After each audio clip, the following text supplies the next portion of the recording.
Ladies and gentlemen, welcome to the Week 5 edition of Birds vs. Boys. If you were watching on YouTube, Aiden, I just wanted to make sure that I have my tie on from last week.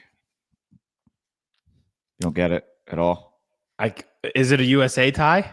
Yeah, but it's just the Cowboys ended in a tie, and this is the first time you and I are speaking, so I felt like I needed to wear a tie.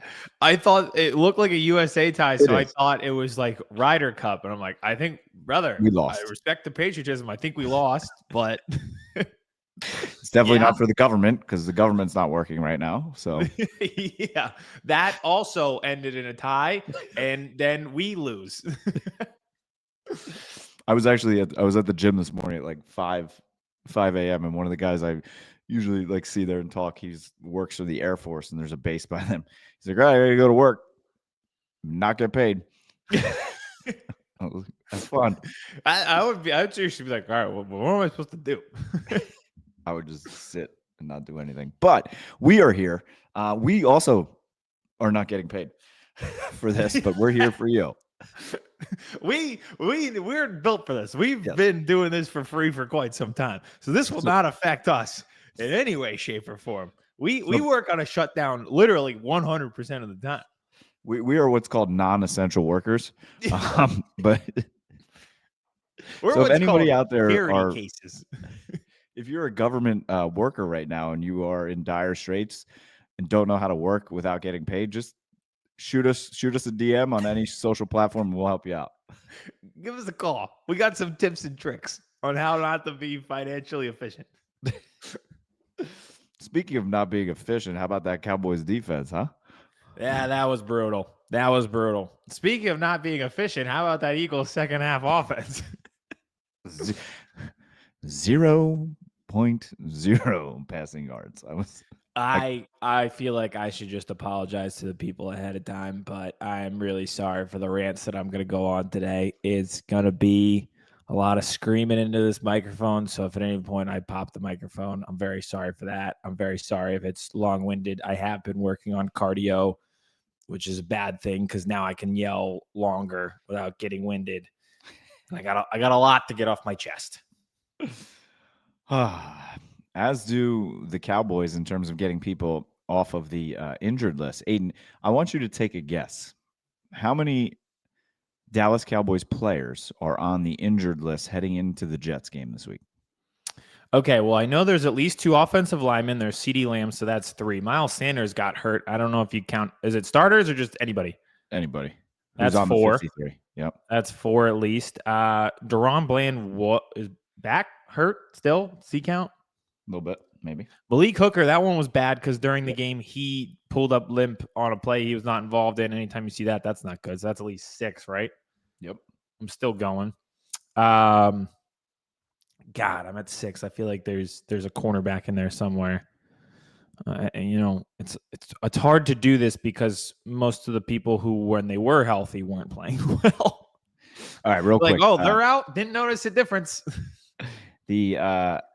The first one from Wednesday. There are 1, 2, 3, 4, 5, 6, 7, 8, 9, 10, 11, 12, 13 members of the Dallas Cowboys on there. Tyler Booker, ankle, not going to play. Tyler Guyton, concussion, did not practice. Malik Hooker, toe, did not practice. CeeDee Lamb, ankle, did not practice. Miles Sanders, knee and ankle, did not practice. Tyler Smith, knee, did not practice.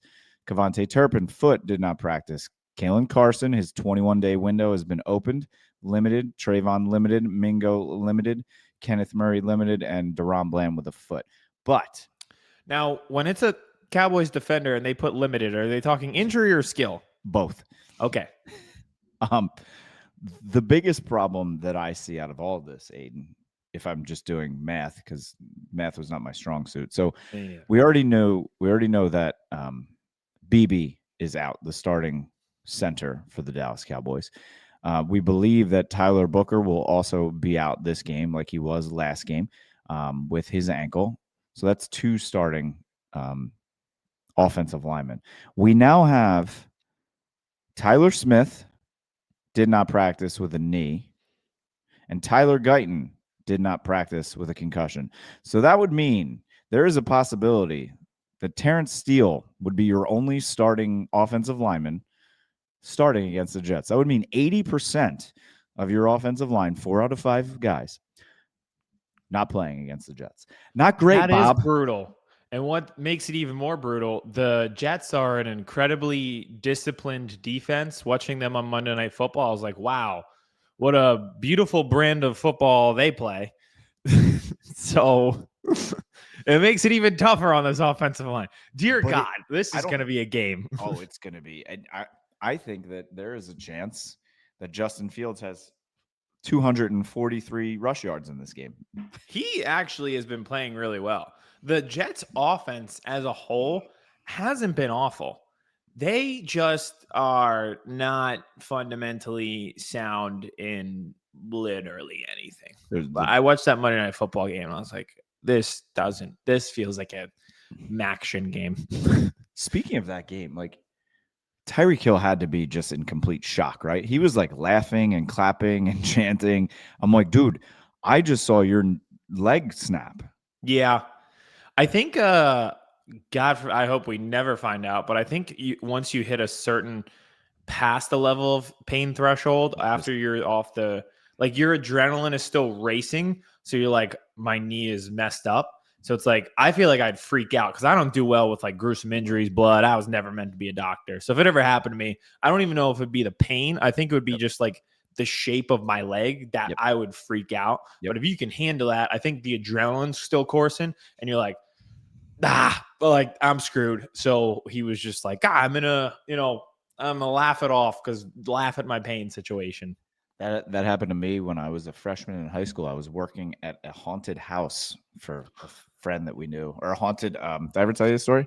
No. I was working at a haunted hayride actually, and I was the guy that had to like run in the field, and the guy with the chainsaw was chasing me, and I had to like fall. No way. Yeah.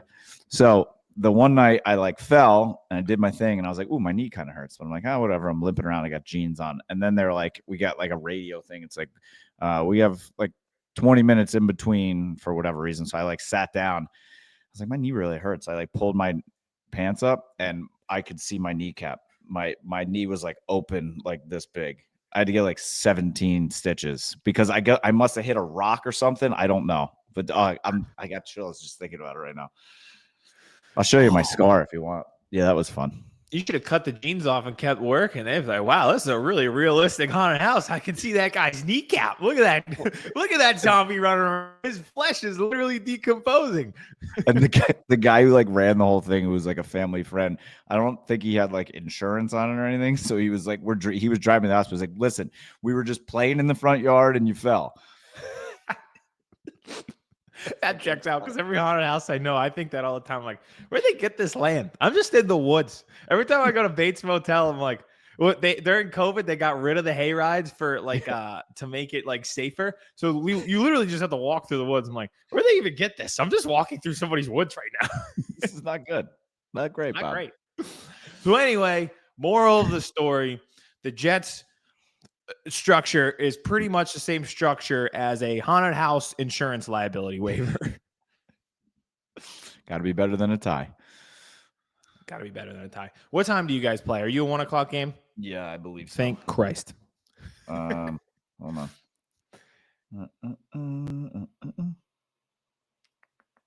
Yep. The Cowboys back-to-back weeks. At the Jets at 1 o'clock, at the Panthers at 1 o'clock. Ooh. Listen, this is better. So Eagles obviously playing the Broncos 1 o'clock. Mm-hmm. You guys Jets 1 o'clock. I feel like we almost needed this. Like we need like a schedule. We both go to the gym. It's part of like being on regiment. If my body's not there at 5:30, everything brain chemistry wise is screwed up. I feel like SpongeBob when he could only remember fine dining and breathing. It feels kind of good for our teams to be back on like a 1 o'clock schedule. You were Sunday Night Football. We were playing primetime games. We were both Thursday to start the season. Kind of feels good now to just be like, all right, let's get back. We're playing ones. Playing regular. NFC opponents. Well, Jets, no, but Panthers, yes. I guess we're both AFC. What the fuck am I talking about? But you know what I mean. Just like, let's get back. Let's just, let's regroup. Let's sit on our couch. I also was thinking about going to this game. Obviously, Meadowland's not far away, but I have been, and I'm going to say this out loud. You can say this, you can print this, you can do whatever you want. I've been to many Cowboys-Eagles games, and I've been to one Cowboys-Jets game there. The Jets fans were a billion times worse than anything I've ever experienced in Philadelphia. Wasn't even close. That is crazy to think about. I think the Jets, it's just like, what do you have to live for? They just don't know their place. What? They don't know their place. They like Joe Namath. It's like, guys, you want to talk about the Cowboys being irrelevant? Yeah. You are a football team that plays in a shit stadium that you share with another team that's not even in the state that your team is represented by. Yeah, MetLife. I've heard nobody that's gone to MetLife has ever been like, that was a great experience. Even for a concert, nobody I've ever talked to was like, I had a blast. Nope. I am already pre-worried about the Eagles playing there in a short week here in 2 weeks. We've got the Broncos, then we go Thursday Night Football against the Giants. Already pre-worried about how that could go on that MetLife turf. It just took another victim. RIP, Malik Neighbors. Fantasy season looking a little brutal right now. So that does suck. Yep. I worry about a Cowboys team that has 13 people on the injured list then going and playing on this turf. I wonder if that keeps people out of this game. Mm-hmm. Do you think that plays a factor at all? Probably, especially some of those guys that have like knee tweaks. Like I think even if CeeDee Lamb had a chance to play in this game, I wouldn't put him out there. No, also, high ankle sprains, I say this all the time, it's worse than breaking your ankle. Yes. You'd heal faster if you just broke the bone. I would not put him out there because it's the pain tolerance, but it's way more getting your balance back, your strength back so that you can cut, so that you can land. Like the chance of re-injury with ankle sprains is so much higher because it's like those ligaments are like rubber bands, and once you snap them once, it's really hard for the rubber band to be back to a rubber band. So I would definitely not play him this week. The Cowboys still should, as we saw, the offense has been playing really well, and number one offense in the league. The undisciplinedness, if that is a word, I might have just made it up, of the Jets leads me to believe even without CeeDee Lamb, Dak Prescott could just continue this on Sunday. Yes. I think he should. Now, Turpin's probably going to be out in this game. So now you're going to be down, two of your top three receivers as well. And you need another George Pickens. I want to make money. I'm the number one guy. Games like he did the other night. Yeah, I was going to say he did his part. I was like, wow. Okay. George Pickens is here. I was a little worried. I was like, you're, kind of worked out for everybody. Yes. George Pickens played incredible. DK Metcalf played incredible for the Steelers. They're 3-1. The Cowboys aren't 0-2 or 1-2-1 because of the offense. That's for sure. No, God no. The trades? Usually these don't work out. It feels like it's working out for everybody. Isn't it sad though that they score a touchdown with Pickens to go up 3 with 43 seconds left, and I was almost more depressed than I was happy because I'm like, too much time.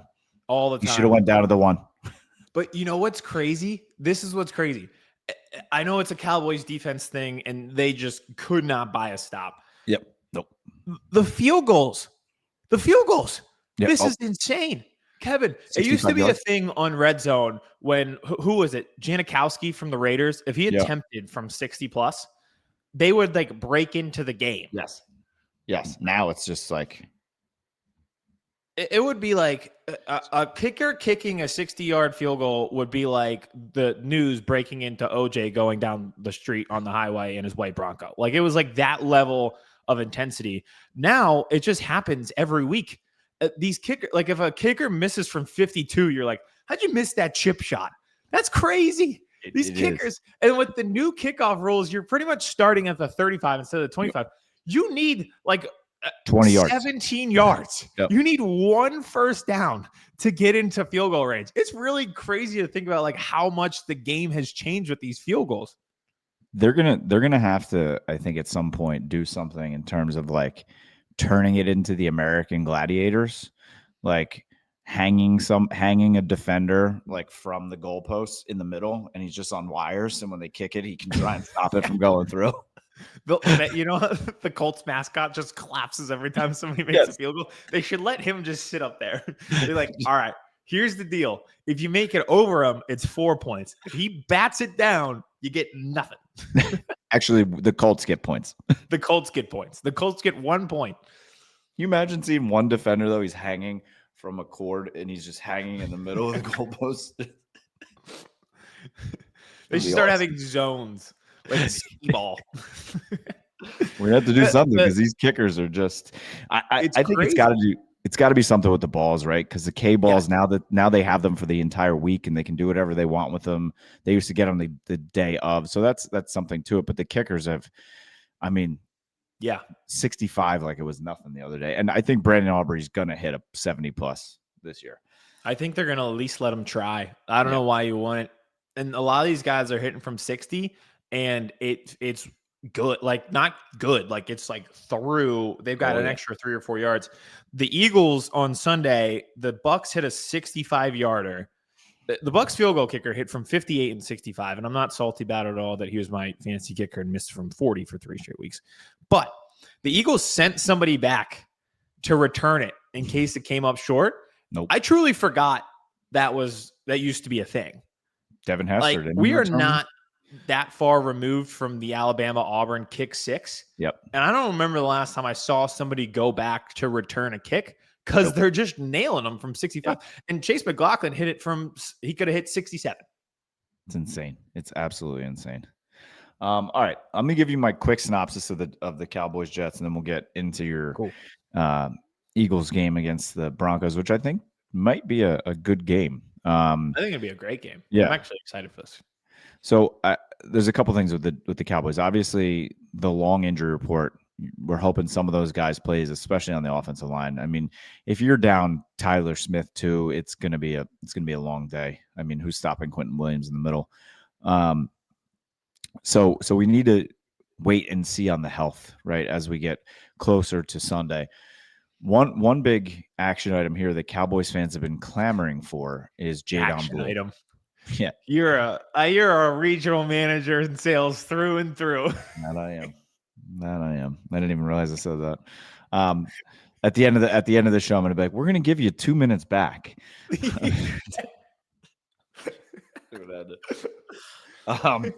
We'll follow up with you next week. We'll circle back after this game. We'll circle back after. One thing the Cowboys fans have been clamoring for is Jaydon Blue, right? The rookie running back from Texas has not been active once in the regular season. I mean, Javonte Williams, I think, has been an unbelievable bright spot for this team. He's physical. He's, playing Wildcat. He's everything and more, actually a lot more than Cowboys fans had hoped for when they bargain bin signed him this offseason. But Miles Sanders has been there. He's been hurt. There has been, every time he asked about it, Schottenheimer's just been like, we need more consistency out of Blue. It seems as though they don't trust him with something. I don't know if it's pass protection. I don't know if it's maturity. I don't know if he doesn't know the playbook. It's something. But finally, he should be active this week. I don't think Miles Sanders will. And he is a weapon, right? He has 4.3 speed. We saw it at Texas. We also saw he had a little bit of a fumbling problem. But he's another dynamic weapon, and they're going to need him. If Turpin's out, CeeDee's out, it's slowing down your offense because, listen, again, I just said I love Javonte Williams, not the fastest guy in the world. Pickens isn't the fastest guy in the world, right? And then you got Tolbert, definitely not the fastest guy in the world. He's a short guy that runs like he's 6'7" and got a piano on his back, even though he made that unbelievable catch on the sideline. And then Ryan Flanoy, like, your dynamicness of the offense is lacking without CeeDee and Turpin. So inject Jaydon Blue, his speed, his elusiveness, and I'm excited to see what he can do. The offense is going to have to score points again. It's like every week they're going to have to go out there and score 28 to 30. And the funniest part is they have been averaging, I think it's like 28.6 a game. And they're 1-1 because when you score 28 close to 30 a game, you should be able to win those games. It's just the point differential has, I think they have the number one offense in the league and then the last place defense in the league. It just seems like, Jack Sanborn, they're putting him out there at linebacker, and it's like Eberflus is trying to run this Tampa too, and it's like you don't have the bodies to do that. He's not Derek Brooks. He can't turn and run with a receiver. He's a Wisconsin linebacker who's white. Like, we know what he does. He goes forward. That's it. Can't go side to side. Can't turn and run. Don't put him on. We need a switch up with that. And we've started to see that. They brought in Shamar James, the rookie from Florida. It seems like they're just trying to get more athletes on the field. They're trying to put different guys in different spots to see what works. Trayvon Diggs did not start last week. Came out that it was some sort of punishment. He missed 2 drives, and he was right back in there. He played a really good game, his best game of the season. So we need some question marks answered this week. They should be able to answer some questions, I believe, against the pass, but it's this rushing attack by Fields. I think I'm terrified of Breece Hall. I know he's not having the best season so far, but hello, here are the Cowboys. This is how you fix your season. So if we could just get a couple stops, just a few, I don't know, maybe 3 or 4, a punt would be nice. Give us a chance. But it's every time the defense is out there, it's just like, it's almost like I'm just going to go take a pee because I know what's inevitable. And I'll just, 2 minutes later, I'm going to come back and see that there's either 3 or 7 on the board. And that's such a horrible. I used to do this with the Sixers when they had 3 centers, and it was Embiid, Jahlil Okafor, and Nerlens Noel. And Embiid would start, but he was on a minutes restriction. So I'd watch the Embiid part because it was fun and he was good. Yep. And then they'd bring in Okafor, and I'd be like, all right, I'm going to turn this off for now and come back when Embiid's back in the game. That's like the Cowboys. You're like, the offense is awesome. The defense, it feels like a foregone conclusion. I will say, I'm sorry for just destroying the Jets, but what I saw Monday night was just the lack of discipline, the lack of knowing where to be, the amount of penalties. There was still a quarter left to play, and they were at 11 penalties for 91 yards. It almost feels like the defense can bail itself out by just making less mistakes. Like when they back themselves up with a hold and they're in 1st and 20, just be sound gang tacklers to turn it into 2nd and 16. There will be at some point when Justin Fields, like you saw Monday night with his 43-yard run for a touchdown, remarkable athlete. I think he'll be able to make some plays, but it just make less mistakes. And the Jets will end up beating themselves. So when they gift you one and it's 1st and 20, make sure they don't get those chunk plays. I really think that's just the key. And you mentioned Breece Hall. He'll get some yards, but just don't let him, turn 2 into 12. And I think they should be fine. I do think that they can just limit. They're never going to totally mitigate an offense, but I think they can limit an offense like the Jets. And I think the way they need to do it is 2 things. One, they need to produce more pressure. I mean, we saw it the other night with Jordan Love when they were able to press him. Shamar James got to him one time. He felt the pressure. He threw it away. Justin Houston, who arguably has been our best rusher so far, a guy who almost did not make an NFL team in training camp, is the best rusher. Not great. Clowney was Donovan Ezra, who has been playing better, especially against the run. But if you produce pressure and get pressure on Fields, give him happy feet, that is when good things are going to happen. Yeah. And then you need to capitalize on that, i.e. the interception that Trayvon Diggs had on the sideline the other day, but not let them get freaking taken away because you have 12 men on the field. Just be disciplined. Yeah. Know your assignment. This team, I don't know if they're so stupid, but they had to change the calls down to 1 word because communication has been so bad. So it's just like, I don't know if order. Can you imagine Eberflus? I guess coming into the play we're going to go with fart. Fart. It's timber. It's timber. Fart. What's timber mean? Was that blitz? Yeah. Because that's what's crazy too, is I'm still seeing like the touchdown to Dobbs the other day. And I don't know what Wanye Thomas was doing with the one where he started like waving away that I thought was going to be the end of the game. As soon as he's caught the ball, it seems like everybody in the secondary is looking at each other and pointing and be like, what was your job? What are you doing? do a lot of like looking around. Like, yeah, like what am I supposed just to be? happened? So that like just who was tells me supposed to have that? coaching. That comes back to coaching for me. So I think Eberflus will make it this season, but I am calling it right now. I think he's a one and done. Yeah. Yeah. Which will mean that will now be we'd be on our fourth DC in 4 years, I think. 3 years. Crazy having a different coordinator every year. Speaking of that, so I'm I'm going to end with this. I think the Cowboys should win this game, but you also have to. Last week, I think, was the desperate team theory with the Cowboys, and that kind of was a big part of why they were in that game. Watch out for the Jets. Desperate team theory. They just got embarrassed on Monday night. They're coming home. They're going against America's team. A lot of eyes on them. Aaron Glenn's former team. They're desperate. They don't have a win. Watch out for the desperate team factor for the Jets, though. That's the only thing I'm going to say. I think so, too.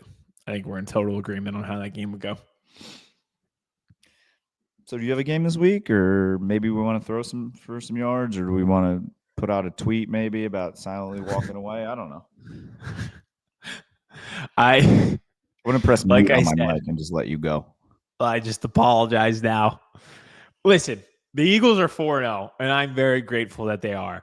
I did have a minor crash out in the fourth quarter the other day against Tampa Bay based on what we were doing and how things were going. But I want to say this. For anybody who's been here knows I'm not exactly like a WIP caller. I'm usually pretty positive, overly positive on things that happen with this team. So I'm grateful that they're 4-0. Yep. But Kevin, I went back and I did like the math. The Eagles, if you take out December 2023, are 48-8 since the beginning of 2022. You can even keep in that collapse in December 2023. They'd still be 49-13, which is a win percentage of 77.77. 77% of the time they win, good? even with a collapse for a month straight where they lost every game. Over the course of 4 years, an entire presidential term, they've only lost 13 times.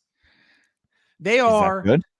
It's great. They are an excellent team, which is why it's okay to ask for excellence from an excellent team. So when you see those things like in the second half and they can't complete a pass and they can't get their offense going and they're stuck in the mud, I feel like it's acceptable in that moment to like question them and ask for more, because I've just been harping on how bad the Jets are. And I watch those Monday Night Football games, and we're going to play the Broncos. And I'm not talking about them, but the other teams, I'm like, my God, this is just slop football.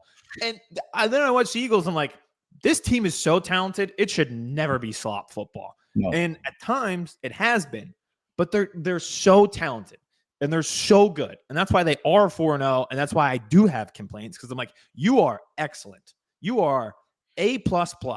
You are defending Super Bowl champions. How do we get back there? We got to fix some things. I mean, this is the week that you have to fix that. And I think it's fixable against a Broncos team that isn't weird. Like I was watching that game the other night and I'm like, I feel like the Broncos are never on TV. No, I think they are not on TV that often. Right? I feel like they pop up on like an early Monday Night Football game every year. And you're like, wow, this is a great atmosphere. And you're like, oh yeah, the Broncos exist. It's 4:30. I have no other game to watch. Nope. That's it.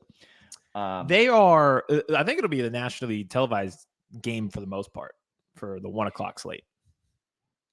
Is this a early on feed AJ Brown game again? Yeah. Yes. Here's my thing. It could be, but this needs to be fixed. The problem on Sunday wasn't that he was just not a part of the offense. Was that there was no offense. He had 9 targets. He had more targets than anybody, right? Too. I'm pretty sure. He had throw it 9, to I think. anybody. And that's the thing. It's like, I want to be mad at him for tweeting, but he's saying the same things that I'm saying. It's a little, I'm not speaking in parables, but at the same time, it's the same point. And it'd be one thing, like I've seen this brought up. It's like he even mentioned this after the Super Bowl. He's like, I like the hunt. I like looking at a corner and knowing he can't cover me, and then I make this catch over him. And I think people read that as like he wants to like build his legacy as a receiver. And he wants to win fucking football games. He wants to help. He's a dog. He's a receiver. That's what they should want. Exactly. And it'd be one thing. It's like, well, if you're chasing stats and it doesn't help us win, then what's the point?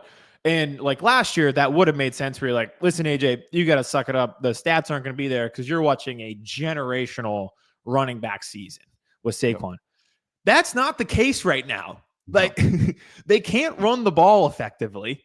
Yep. So if they were getting him the ball, it's like not a mutually exclusive thing. It's like, well, we got to get AJ the ball, and it's like stats and legacy, but that might affect our winning. We're not winning right now because we can't get him the ball effectively. Yep. Like both things would help. If he had 9 targets, he had 2 catches. If he has 6 catches, we win that game by double digits going away. Isn't it amazing how time has changed too? We're like, quote unquote, diva receivers. We're talking about not, I didn't see it as a threatening tweet whatsoever. He just tweeted something out, and he said what he said, compared to like years ago when it's like 17 ESPN cameras, T.O.'s doing sit-ups in his driveway. Yeah, we're through this. Well, we should be, of all the cities, we should be fine with a little tweet after the game. And by the way, it might be bigger because it's in Philadelphia and this is a good team. This is not like a new, unique thing for receivers this year. Oh. Jamar Chase yelled at his coach on Monday night. Malik Neighbors, week 1, yelled at his coach. Mm-hmm. Justin Jefferson, before the season, criticized the new rookie QB. Brian Thomas had, like, no offense, like kind of a mental breakdown and didn't want to put his arms out for the quarterback because he thought the quarterback was getting him killed. And after the game, he was like, he was like, they were like questioning whether he wanted to like be a receiver. So CeeDee Lamb has been questioned for his sideline and not antics, but like pouting at times and yet not being a leader. Like it's just part. I mean, look, if you go back to all the year, Jerry Rice would yell. Michael Irvin was the kid. Like they're receivers. Yeah, this is just life with a good receiver. It's Chad Ocho-Johnson made a fake Hall of Fame jacket and put it on the sideline of a game. And he complained all the time when he didn't get the ball. He literally nicknamed us. He was like, "I'm always open. I'm open." He would text his quarterbacks at 3 a.m. and be like, "I'm open." That's just who receivers are when they're good, like alpha receivers. So like that part to me, you could trade AJ Brown, bring another receiver in. You're gonna be doing the same shit. Yes. Like Justin Jefferson, we all wanted Justin Jefferson. He was complaining on Sunday. He was like, "Give me the ball." Albeit Wentz got it to him like 7 times in the first quarter. I was like, I feel like I'm in bizarro world right now watching these two. But can you imagine like your number 1 receiver be like, they're like after the game, they're like, "You had 2 targets, 1 catch for 10 yards. Yeah, I'm good. Got some cardio in today. Yeah. Oh, good. Yeah. Praise be. Yeah. Like, I only had 2 receptions, but my mom brought orange slices for the team today. We all got popsicles in the locker room." Like, what the fuck do you want? That's so again, like that's not what I'm concerned with. I'm way more concerned about what is leading to this. Again, 9 targets. He's not being like phased out of the offense. He's very phased in and it's not working. Kevin, I'm sorry, because if anybody watched the reaction show, it's going to be the same rant. They are so predictable. They tip their pitches so much. And in the second half, they went to run the ball because they were up 18. Fine. And just kind of assert their dominance at the line, run the ball, drain some clock, kind of get a stranglehold of the game when you're up 3 scores. They can't run the ball, which is a whole nother issue with the offensive line. But then they come out and shotgun, and it's like, all right, running didn't work. They're obviously going to try to throw it on first down here. It's a drive that goes 3 plays. All 3 are throws to AJ Brown. It's the same route, just on different sides of the field. 3 plays, 3 incompletions, should have been picks, honestly. 3 and out, 12 seconds in a game when you're up 2 scores. They had a 12-second drive with 3 throws to A.J. Brown. But then they come back the next drive, and it's so obvious. They come back in their jumbo package with Latu, who's like their tight end fullback combo. It's like, all right, so they're obviously now going to try to go back to running the ball because that was dangerous and didn't work. Yep. First down, run, tackle behind the line of scrimmage, 2nd and 12. It's like, I know. It's so obvious. It's like, I feel like the Homer Simpson meme where I'm just sitting on my couch. I'm like, run, pass, run, pass. I am an amateur podcaster. I should have no clue what you're about to do on a football field. Why do I know? I shouldn't know. Because it make it too hard. Like, whoa, look at Where'd this that come thing. from? Oh my God. I didn't see that one coming. Uh-huh. God damn. Do you think it's the new OC trying to get his feet wet? Do you think it's just trying to stay vanilla? What is it?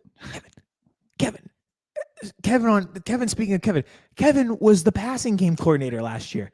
How True. Get his feet wet? Buddy, we're playing sharks and minnows in the deep end for 3 years. What do you mean? They didn't pass the ball last year, though. So he was... It's just like... He's like, I don't know. We ran it a lot last year. I wasn't part of that. It's crazy because people have been posting it this week of how the offense used to look. I don't know when we made this pivot, but do that. Another thing. There's a few things. I said this a few weeks ago after the Chiefs game. Here's how we fix it. 1, Jordan Mailata said this week, and I was like, holy shit, I said something right. He was like, we got to get to the line faster. And I was like, yes. You're playing on road games and you're getting the line against teams that pressure a lot with 10 seconds on the game clock. There's no read and react. The defense just has to react. And then 2, they're not using play action. I think this could alleviate some of the pressure from your offensive line if you kind of keep them on their toes play action wise. They've done a very good job in play action over the course of this era with Hurts because of the different factors. It's like when it's play action, if Saquon takes it, you're in trouble. If it's a play action, then the safety is like, oh shit, I need to make sure that Devontae Smith is not getting behind me. But if you do that, so often it leaves space on the field for Jalen Hurts to take off. So play action is another thing. These are the fixable things. And just overall being creative and being situationally aware. There was a play back to this drive where it was like Latu is in jumbo package. It's a run. Now it's 2nd and 12. They do after that run it from shotgun, which they hadn't for a while, gets 10 yards. You're like, yeah, hold on. Look how that worked. They come back 3rd and 2 and they do a curl route to the far side of the field to A.J. Brown. You're playing a team that blitzes a lot. It's 3rd down. They have to get the ball back because they're down 2 scores. Why are you not running quick slants or some crossers over the middle? Why is it some curl route to the outside on 3rd and 2 and you know pressure's probably coming? Like, what are you? Just do math. It's distance. God. I mean, like, maybe they need to go back to Algebra 1. We're doing number tiles. My 3-year-old knows that. Like, and the reason I'm so upset is because I know this is fixable. Because if you watch them in the first half, they did a lot of creative things, and I think they can build on that because it's 2 straight weeks of good stuff. Rams, good plays down the field. A seam route to Dallas Goedert, hell yeah, let's do that. My worry is, are they being so predictable that teams are ready? And the Broncos have a really good defense, so they could do the same thing. There's a play somebody spotted on film, all 22. Vita Vea is like tilted. He doesn't rush upfield. And at the snap, he shifts to another gap. He doesn't rush upfield. He like rushes to the side and he rushes into the gap that Saquon Barkley is running to. He beats the offensive guard there. So, okay, he's beat him there. And then the linebacker fills the cutback lane. So I'm like, is that just a really good, talented, well-prepared defense? Or are the Eagles tipping what they're about to do and they just know where to be pre-snap? And that's my worry. So I think they got to get a lot more creative with what they're doing and find new ways to utilize this talent, which I think they are very capable of. Now, what about the other side of the ball in terms of hunting Bo Nix? Mm-hmm. Well, defense was awesome. We need more from the edge rushers. I say this every week, but you can kind of see why they wanted Micah Parsons so bad. They have done a great job of blitzing an extra linebacker. I think it's bothered a lot of teams. Like, I think that teams have struggled with it because Campbell and Bond are two like great rushing linebackers. Yes. They're just really, really athletic. So that's really worked for the Eagles. I know they want to get more pressure with just 4, but the blitzing linebackers seems to have given teams a problem. The secondary, when they Quinyon versus Surtain this week, I think the storyline could come away as we just watched the 2 best corners in the league when it's all said and done. Like, I think this is awesome. Yeah. And Cooper DeJean, he might not be in that category, but he is also trending towards like star. I watch these guys. It's like amazing.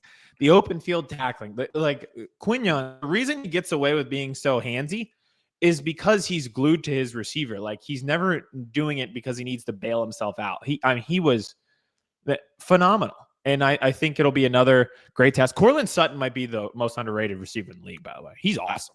For years, too. Yes. And this I know is a the great test. Cowboys wanted him. I don't know if Quinyon will shadow him, but we kind of missed out on that physicality matchup that Quinyon would have had with Mike Evans. And he kind of shadowed Ibuka and did a really good job. So I don't know if he'll be following Courtland Sutton, but that's going to be a great matchup. Also, underrated storyline, we got the exciting Whites Bowl. They've got a white corner in Riley Green as well. So we got a lot of white secondary guys running around this week. The Whites are back. The Whites are back. So again, the AJ Brown thing, it just, how we got here bothers me more so than him tweeting about how we got here. And I think it is fixable. And another thing that I alluded to this, everything's fixed if they can run the ball. They can't right now. They have Lane Johnson in and out every time. Landon Dickerson, I would not be shocked if this week goes poorly against the Broncos. I would not be shocked if they pull him for a week on a short week against New York. I think he is recovered, maybe medically from the knee, but he does not look right. Like, he does not look as effective as he was. Cam Jurgens, who missed his whole offseason with back surgery, same thing. Like, these are not the guys that we saw a year ago. So I wouldn't be shocked if it goes poorly again, if they pull Dickerson. But again, that help your guys. Help your guys. Scheme your way to some things. If you're in play action and teams are like, oh shit, I got to make sure that Goddard's not getting behind me on the seam on this play action play. That makes it so they're not crashing down to the line and, putting a lot of extra pressure on these guys right now as they try to figure it out. So again, I think you can scheme your way to a lot of things to alleviate pressure on the guys who have it the most, which is Dickerson, it's Jurgens, it's AJ Brown. Like, you can figure this out and just be cleaner. This feels great to be home against the Broncos. Like, it'll be a beautiful day. It's going to be a phenomenal weekend for Philadelphia. Game 1, NLDS Saturday. Eagles Sunday. NLDS Game 2, Monday. It feels like, let's just get right. Let's have a good vibe. Let's have a good time. And kind of let's shake things up on offense. Let's take some of the dark clouds away. It'll be a sunny weekend. First weekend in October, it is going to be sunny and between 75 and 80. My mom asked if we want to go apple picking on Sunday. I said 80 degrees is not apple picking. Nope, not time yet. Can't do it. Sorry. It really isn't. It doesn't feel right. I got a cider donut latte the other day. I'm like, I'm sweating on the way home drinking this thing. Nope. It's not working for me. Last thing I'm going to say is I don't think this is going to be too much of a factor, but the time change for a 1:00 game, they're not West Coast or Mountain Time, so it would be an 11 a.m. in their brain start. So it's a little early, nothing crazy. It's not like the Rams coming and playing at 1, but yeah, well, it's still a little bit of a factor. Also factor in terms of time. They're playing on a short week. They were Monday Night Football, now coming across the coast to play at the Eagles, a 1:00 game. So I do think that does play a factor a little bit. And another thing that they brought up, these opponents, they've been playing high pressure rate teams on the road that they see all the time. Chiefs hilariously all the time, and Bucks. That again, the running joke is we play there week 4 every year end of September. Every year. So it's a little different now where we haven't played the Broncos since 2021. We haven't played them at home since 2017. I just have that 2017 game in my mind where it was like the game we were all walking in like, oh yeah, there's no way they lose. And they won 54-11. And I know it won't be like that this weekend, but there was just like that confidence that day. So I've got that game in my mind. Yeah, so I just think that there are some factors that lean the Eagles' way. It's another really good defense, high pressure rate, but I do think the Broncos a little bit. My last thing is they are kind of like they are the team that is like, does this stripper love me or is she just doing her job, right? Because the Broncos are 2-2, but they got there by beating a Bengals team that looked highly undisciplined. They're playing with a backup quarterback, as we know, without Joe Burrow. So they looked their best in that game. So it's like, are we in love, or you're just kind of, you're just doing your job? I can't tell who you are quite yet. This will be a great test for them as well, I think. Absolutely. I think both of our games should be good games. I think yours is going to be a good game because it's two decent teams. Mine is just going to be a shit show in a box. That no more injuries. Two desperate teams who are injured playing on horrible turf in a stadium shared by another horrible team in a state that is not representing the state that either of those teams represent. So, welcome to the NFL, everybody. It is fun. We are here. Last thing I'm going to say is to the clock operator in Dallas. I know that you're run by the NFL, but there is no possible way that you leave 1 second on the clock. You make the officials put the second back on the clock. Unbelievable. Yeah, and if the ball had just popped up for a half a second more, the game's over. That was a wild way for the Packers to handle that. Two last things real quick. One for us, let's have weekend of the year in Philadelphia. Like I said, playoff baseball, Red October starts Saturday. Beautiful. Sunday, Birds at home to go to 5-0. Let's do it. Game 2 Monday. Some of us will be there. Ooh, some of us got a ticket. Let's have a weekend. Let's make this the weekend of the year in Philadelphia. Let's do it. That's why I still don't have a voice from being at Yankees Red Sox game 1 the other night. That's where I was going with this. When this drops, will the Yankees be playing in the ALDS? I don't know. It's been such a good series so far, and the Red Sox have dominated the Yankees in the past couple years. And it's rookie versus rookie tonight, so Boone's got to have a quick hook. I want to say yes because I feel like the vibes after Chisholm running from first and the way they won that game last night, the vibes are going to be high in the stadium. So I say yes, but I really don't know if it matters anyway because I don't think either of these teams are beating the Blue Jays.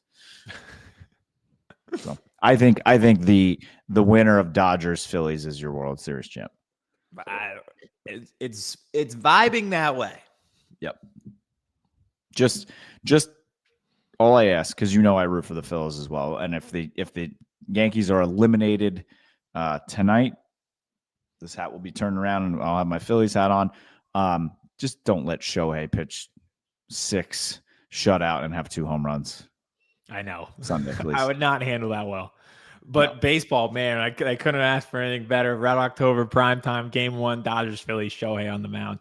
Can't wait. Hopefully hopefully it doesn't go well for him, but man, Amen. For baseball, what a moment. It's the best.